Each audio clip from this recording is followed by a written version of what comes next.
Hi guys, for today's vlog, magdi-DIY na naman tayo. So ito na naman yung i-DIY natin, walang katapusan guys. Ayan, para tipid tips na din guys. Ayan. So ito nga yung guys, yung sa souvenir namin, yung sa acrylic lamp. Ayan yung acrylic lamp. Ayan. Tapos ito, nag-order ako ng customized na namin initials. Ayan.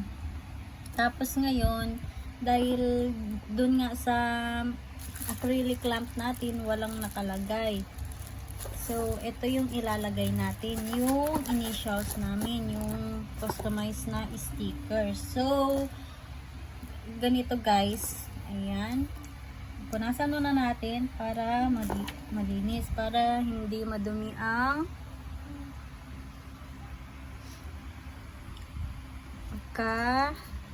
gawa. Ayan. This is transparent sticker guys. Ayan. Tapos dyan, dito natin ilalagay siya. Ayan, dahan-dahan. Ayan guys. Ayan, tapos na tayo sa isa. Tapos dito naman tayo sa base niya. Dito.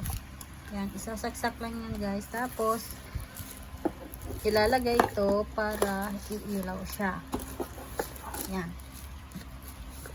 Yan. Inis. Isa. Ito, lagay na natin ito. Yan.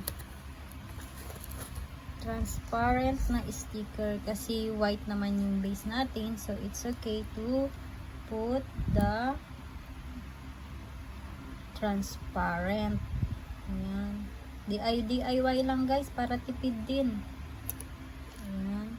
Kasi pag nagpagawa ka ng ganito guys, yung binili mo yung items tapos yung may ganito na siya, medyo maharli ka guys, kaya tayo na lang yung gagawa. So ayun naman guys, thank you for watching.